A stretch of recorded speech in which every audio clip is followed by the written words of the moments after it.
Did 2022 main event champion Espen Jorstad just completely bungle quads with $3 million on the line? Or did 2022 main event non-champion Chris Brewer make a legendary fold in this $200,000 buy-in event final table? We're going to find out, but first make sure you give us a like and subscribe to this channel. Hit that little bell so you get notifications when there's new videos. We'll see you at the next one. So yeah, as you've seen on the river by now, this is an epic cooler, and it went down in such a way that the Brewer could actually fold. Did Jorstad mess this up? That is the big question. So we get the miracle flop for Brewer, right? He's got the straight flush redraw with the second nut flush, and Jorstad, of course, has top set. It's just a cooler anyway. You figure, okay, these guys are going to get it in. Moving on to the next thing that happened in my life. Right, but that's not what happens. Right. Because Brewer kind of slow plays it, and we think this is a range-based thing. If you want to hear more about the flop and turn and how these guys played these streets in general, check out our podcast, the Breakdown Poker Podcast. There's a lot more in-depth stuff there. But for now, we're going to focus on the river, because we get there with Jorstad as the aggressor, having bet his quads on the turn. Brewer's got about a pot-size bet left. This is key, right? Yeah. Brewer's got 1.7 million, and there's 1.63 million in the pot. We got the brickiest brick of rivers. Brewer checks. There's not much for him to do when the board's paired, and he's not the aggressor. He's never leading here, right?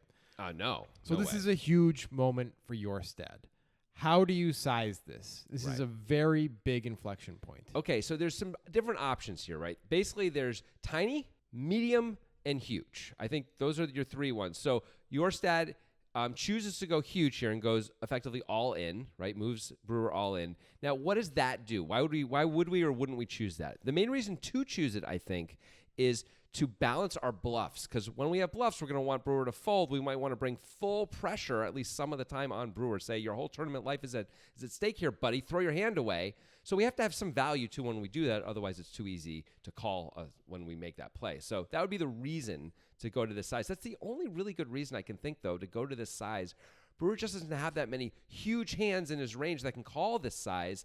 And if we were to go super small, let's say like 300,000 instead, those huge hands that can call the all-in are probably going to raise anyway. Yeah, some of the really big hands, like nines full, stuff like that. Absolutely. Yeah, so we don't lose value against those types of hands by going smaller. And I question if the all-in is really what we want to have as our balanced with bluff sizing, right? Like, is this just not a scenario for an all-in in general? Because the ranges are such that they are pretty strong in this spot with under the gun versus +2. And we got here in a pretty aggressive, strong way as Jorstad. Is it possible that we're just folding out too much when we have value to make it even worth trying to have bluffs at this size? I mean, one of the things you asked in the podcast was, what bluffs does Jorstad even have at this stage? And the only things we could come up with really were like ace-queen with the ace of clubs, which he isn't going to always 3-bet pre-flop, but is going to sometimes, but sometimes he won't. And maybe 2 tens with the 10 of clubs in his hand. Yeah. Which he's turning into a bluff here. Right. So yeah, that's not a lot of bluffs in general, right? And if you're Brewer and you see this all in, what are you calling with, right? Because like obviously he didn't call with a king high flush. I would have the position that he's probably not calling with the ace high flush either, because you remove the ace queen with the ace of clubs from Jorstad's range, removing a lot of the bluffs from his range. A high percentage of the bluffs. Yeah, I don't know if we're calling with it or not. I hear what you're saying about that, and that is a great point. At the same point, we have to call with something, right? We have to call, and so we have pocket nines, pocket eights, and in our mind, pocket jacks, and that's quad jacks. So there's 7 combos of calling only. That doesn't feel like enough. Maybe the king high flush draw is better to call than the ace high flush draw, like you're saying, because at least we keep the ace of clubs alive in the bluffs this way instead of blocking it. And it's even better than that because we actually have a flush and not just a flush draw on the river here. I mean, we block the nut flush even better. Yeah. So I think this might just be too big of sizing in general. I think maybe we should never size it like this in this scenario.